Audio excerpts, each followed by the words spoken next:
에베소서 2장 8절로 10절 말씀 보겠습니다. 너희는 그 은혜에 의하여 믿음으로 말미암아 구원을 받았으니 이것은 너희에게서 난 것이 아니요 하나님의 선물이라. 행위에서 난 것이 아니니 이는 누구든지 자랑하지 못하게 함이라.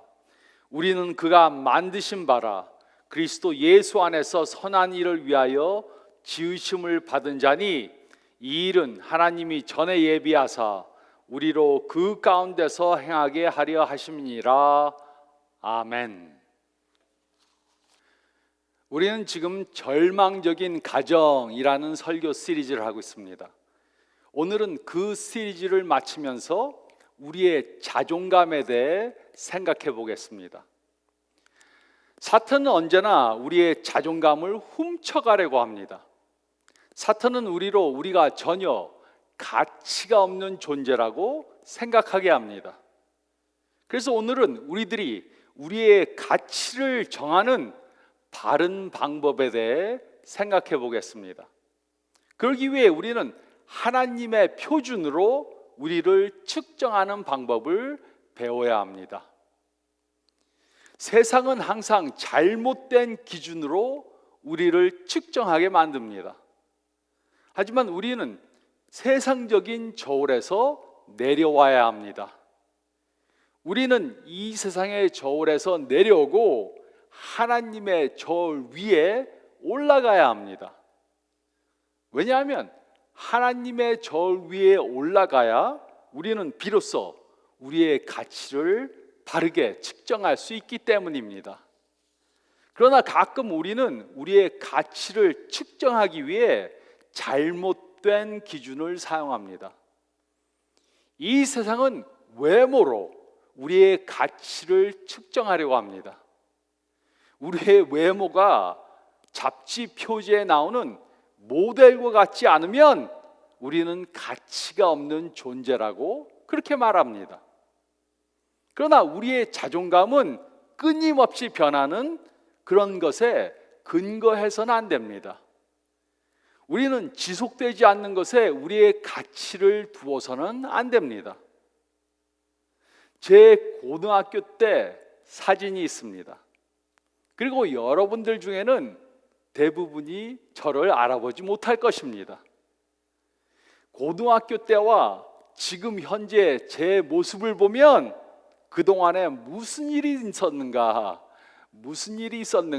질문할 수 있습니다. 고등학교 동창회에 가보신 적이 있습니까? 예전에 잘생겼던 동창생들을 찾아보시기 바랍니다. 남자들은 살이 쪘고 대머리가 되어 있을 것입니다.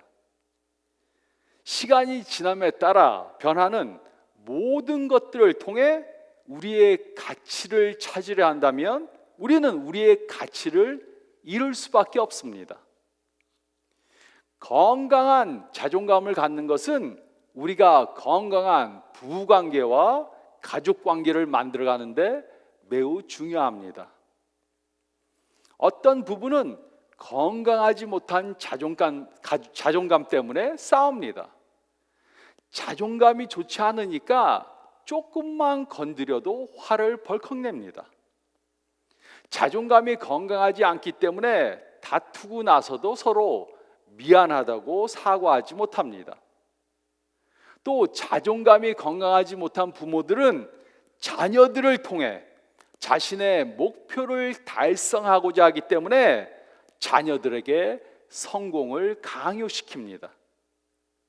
건강하지 못한 자존감을 갖고 있으면 그것은 우리의 배우자와 가족들과의 관계를 망치게 합니다. 가족 관계에 부정적인 영향을 끼치게 됩니다. 그러므로 우리는 질문해 봐야 합니다. 어떻게 하면 건강한 자존감을 가질 수 있는가? 어떻게 하면 건강한 자존감을 가질 수 있는가? 오늘 읽은 말씀은 우리가 건강한 자존감을 갖기 위해 해야 할 것을 말해줍니다. 건강한 자존감을 갖기 위해 우리는 다음에 세 가지 것들을 기억해야 합니다. 우리는 다음에 세 가지 것들을 기억해야 합니다. 첫째로 10절 상반절 말씀을 보면 우리는 하나님의 형상대로 창조되었음을 기억해야 합니다. 우리는 하나님의 형상대로 창조되었음을 기억해야 합니다. 10절 상반절은 이렇게 기록했습니다. 우리는 그가 만드신 바라. 사도 바울은 우리가 하나님의 작품이라고 말했습니다. 우리는 하나님의 예술품입니다. 우리 한 사람 한 사람이 다 그렇습니다. 우리는 하나님에 의해 맞춤 설계되었고 제작되었습니다. 우리들 중 그 누구도 실수로 만들어지지 않았습니다. 하나님께서는 우리를 계획하시고 설계하시고 창조하셨습니다. 우리는 하나님에 의해 창조되었습니다. 우리는 어떤 낮은 형태의 존재에서 진화된 것이 절대로 아닙니다. 아메바에서 원숭이를 걸쳐서 인간이 된 것이 아닙니다. 우리는 하나님에 의해 창조되었습니다. 그리고 하나님께서는 절대 잘못된 것을 창조하지 않으십니다. 하나님께서는 절대 실수를 하지 않으십니다. 시편 139편 14절은 이렇게 기록했습니다. 내가 주께 감사함은 나를 지으심이 심히 기묘하심이라. 주께서 하시는 일이 기함을 내 영혼이 잘 아나이다. 우리 모두는 기묘하고 기이하게 만들어졌습니다. 그 이유는 우리 모두가 하나님의 형상대로 지어졌기 때문입니다. 이것은 우리가 다른 피조물과는 달리 하나님처럼 지식, 감정, 의지를 갖고 있다는 것을 뜻합니다. 우리는 하나님의 형상대로 지음을 받았습니다. 우리는 하나님의 형상을 지닌 피조물입니다. 그리고 우리 안에는 하나님의 영광이 거하십니다. 고린도전서 3장 16절은 이렇게 기록했습니다. 너희는 너희가 하나님의 성전인 것과 하나님의 성령이 너희 안에 계시는 것을 알지 못하느냐. 하나님의 성령이 우리 안에 계십니다. 우리는 하나님의 성전이 거하는, 하나님의 성령이 거하는 성전입니다.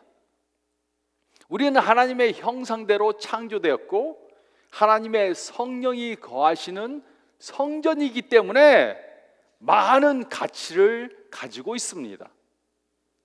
이것이 우리가 가치가 없는 존재라고 생각하면 안 되는 이유입니다. 우리는 사탄이 우리가 아무 가치가 없는 존재라고 말하는 거짓말을 들으면 안 됩니다. 사탄은 거짓말쟁이입니다. 우리는 하나님이 만드신 훌륭한 작품들입니다. 하나님께서 우리를 창조하셨기 때문에 우리에게는 많은 가치가 있습니다. 저는 미술 박물관에 가는 것을 좋아합니다. 그곳에는 유명한 화가들의 작품들이 있습니다. 하지만 제가 보기에는 별로 중요한 것 같지 않는 스케치들도 있습니다. 그러나 그것들도 유명한 작가들이 스케치한 거기 때문에 매우 높은 가치를 갖고 있습니다. 하나를 사려면 아주 엄청난 돈을 주어야만 합니다. 혹시 자신이 별 가치가 없는 존재라고 생각된다면 다시 생각해 보시기 바랍니다.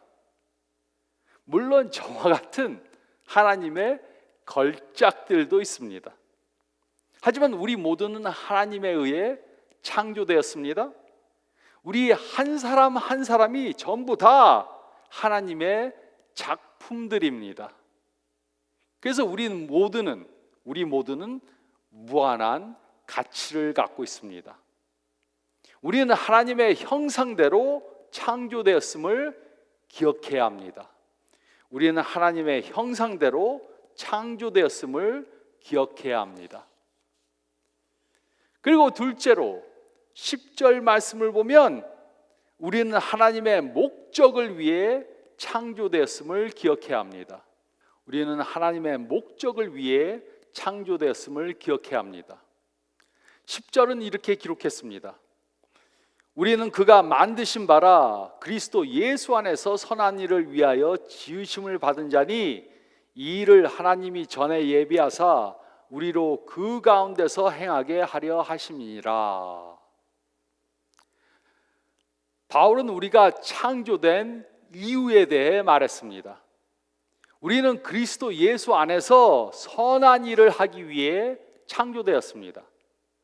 물론 우리의 행위는 구원을 얻는데 전혀 기여하지 못합니다.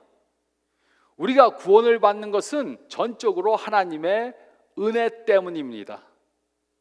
그러나 하나님의 은혜로 구원받은 후에 우리는 선행을 함으로 우리의 믿음을 증명해 보여야 합니다. 우리는 그리스도 예수 안에서 창조되었습니다. 우리가 할 일들은 영원 전부터 준비되었습니다. 그러므로 우리는 하나님의 형상대로 지어졌을 뿐만 아니라 하나님의 목적대로 지어졌습니다. 그런데 우리들 중 어떤 사람들은 자신을 다른 사람들과 비교하면서 자신이 만들어진 방식을 좋아하지 않습니다. 나는 왜 저 사람처럼 잘생기지 못했는가? 나는 왜 저 사람처럼 좋은 성격을 갖지 못하고 있는가? 나는 왜 저 사람처럼 똑똑하지 못한가? 나는 왜 저 사람처럼 운동을 잘하지 못하는가? 우리는 자신을 다른 사람들과 비교하면서 우리 자신에 대해 만족하지 못할 수 있습니다. 그러나 성경은 우리 모두가 하나님의 목적에 따라 창조되었다고 말하고 있습니다.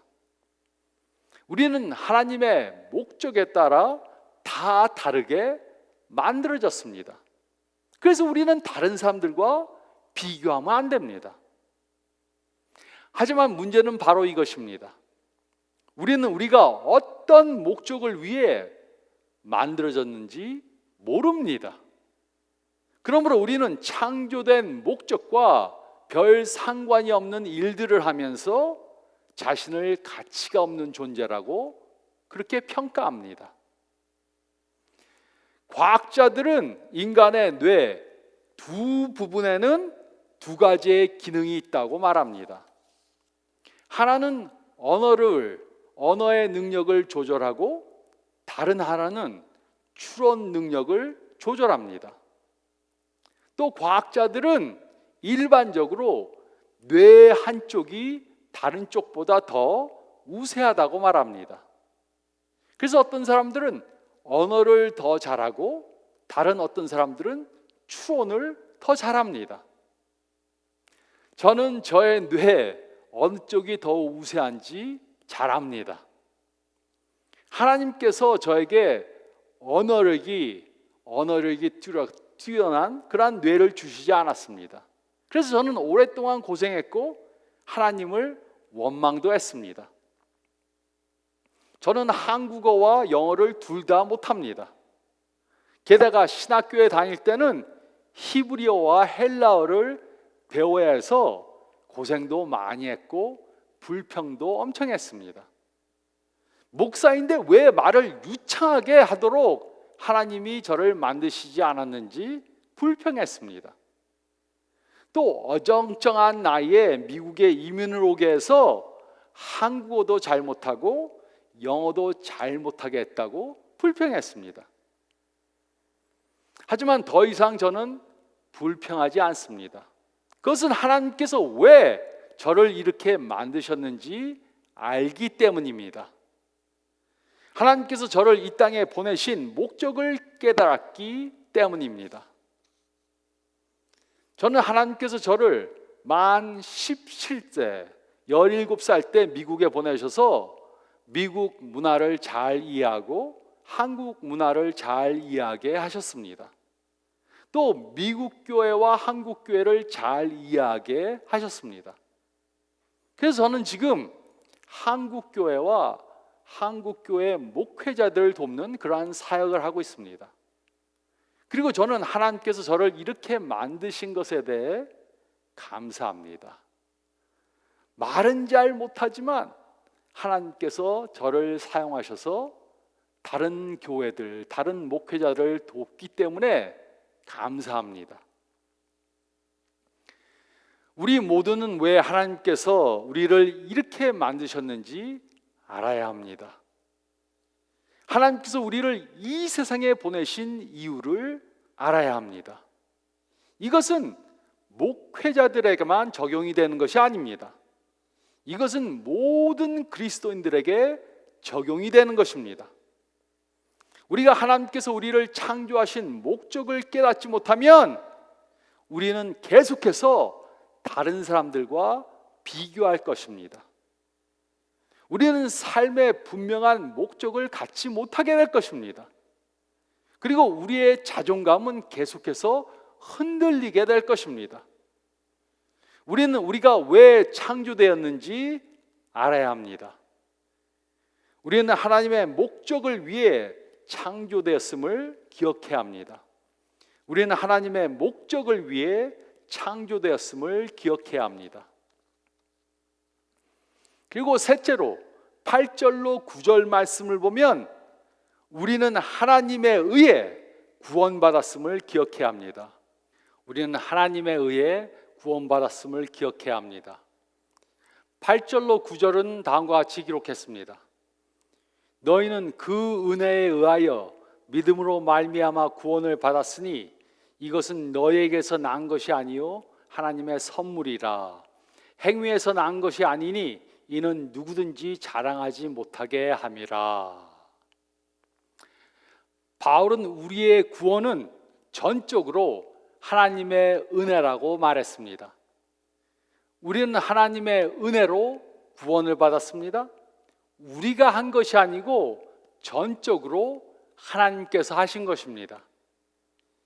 이 믿음은 우리가 생산해낸 것이 아닙니다. 하나님께서 우리들에게 값없이 주신 선물입니다.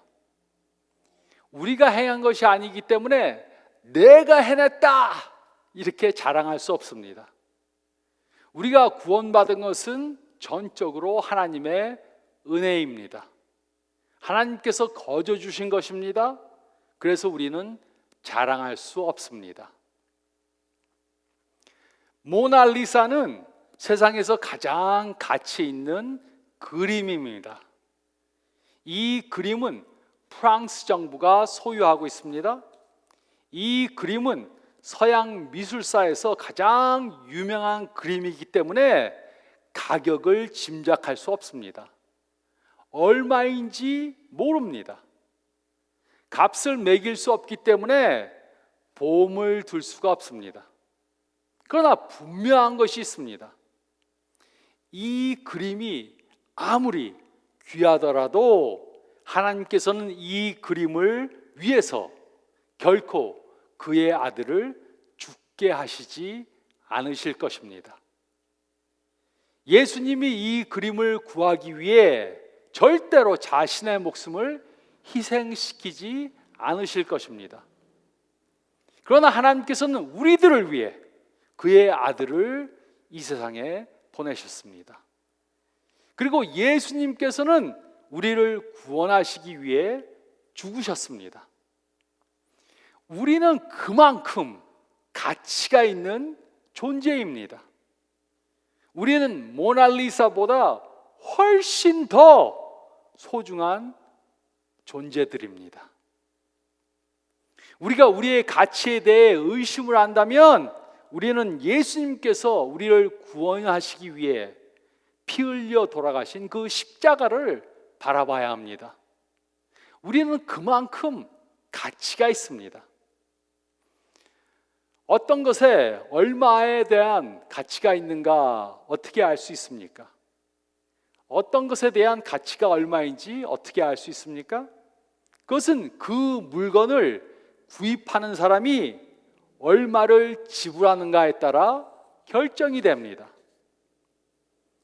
그 예로 자동차를 파려고 합니다. 자신이 원하는 가격을 거기다 붙인다고 그만한 가치가 있는 것이 아닙니다. 그 대신 그 자동차의 가치는 그 자동차를 사는 사람이 얼마를 지불하는가, 그것에 따라 정해집니다. 그것이 어떤 물건이 얼마의 가치가 있는가 결정하는 유일한 방법입니다. 그러므로 우리의 가치는 얼마입니까? 우리는 얼마나 가치가 있는 사람들입니까? 온 우주를 창조하신 하나님께서는 우리를 구원하시기 위해 자신의 독생자를 희생시키셨습니다. 우리의 가치의 문제는 2000년 전에 예수님께서 우리를 위해 죽으셨을 때 이미 정해진 것입니다. 우리는 그만큼 소중한 존재입니다. 우리는 우리의 가치에 대한 의문이 생길 때마다 우리가 어떻게 구원받았는지 생각해 봐야 합니다. 우리는 하나님에 의해 구원받았음을 기억해야 합니다. 우리는 하나님에 의해 구원받았음을 기억해야 합니다. 1911년 모나리자는 루브르 박물관에서 도난당했습니다. 이 그림은 1913년에 다시 찾을 때까지 2년 동안 사라졌습니다. 모나리자가 사라진 그 2년 동안 그 그림이 걸려있던 벽은 빈 공간으로 남아 있었습니다. 그러나 흥미있는 것은 이 그림이 도난당했던 2년 동안 더 많은 사람들이 그 빈 벽을 보러 왔다는 것입니다. 우리가 무엇인가 중요한 것을 가지고 있으면 그것에 대해 별로 중요하지 않게 생각할 수 있습니다. 우리는 우리의 가치가 사라질 때까지 그것을 소중하게 여기지 않을 수 있습니다. 성경은 우리가 하나님 보시기에 얼마나 소중한 존재들인지 말해주고 있습니다. 그리고 우리는 이 사실을 믿어야 합니다. 우리가 우리 자신이 소중한 존재라고 믿는다면 우리는 주변 사람들도 소중히 여겨야 합니다. 우리의 삶에는 우리가 소중하게 여겨야 하는 사람들이 있습니다. 우리의 부모님, 배우자, 자녀들, 또 우리의 친구들, 우리의 직장 동료들, 또 우리의 교인들. 우리는 그들이 사라질 때까지 기다리면 안 됩니다. 그들이 죽은 후에 장례식에 꽃을 보내는 것은 별 가치가 없습니다. 지금 살아있을 때 그 가치를 표현해 줘야 합니다. 우리는 지금 얼마나 그들을 사랑하는지 말해 줘야 합니다. 오늘 사랑한다고 말해주는 사람이 있어야 합니까? 오늘 사랑한다고 말해야 할 사람이 있습니까? 그러면 오늘 해야 합니다. 용서를 구해야 하는 사람이 있습니까? 그럼 오늘 구해야 합니다. 용서해 주어야 할 사람이 있습니까? 그러면 오늘 용서해 줘야 합니다. 미움을 품고 사는 것은 헛된 것입니다. 우리의 인생은 그렇게 살기에 너무 짧습니다. 하나님은 오늘 우리가 해야 할 것을 하라고 명령하십니다. 우리는 하나님의 관점으로 우리 자신과 다른 사람들을 봐야 합니다. 우리는 하나님께서 우리를 위해 자신의 독생자를 내주셨다는 것을 기억해야 합니다. 그만큼 우리는 가치가 있는 존재들입니다. 우리의 가치를 깨달아 건강한 자존감을 갖고 사시는 저와 여러분들이 되시기를 우리를 사랑하시는 예수님의 이름으로 축원드립니다.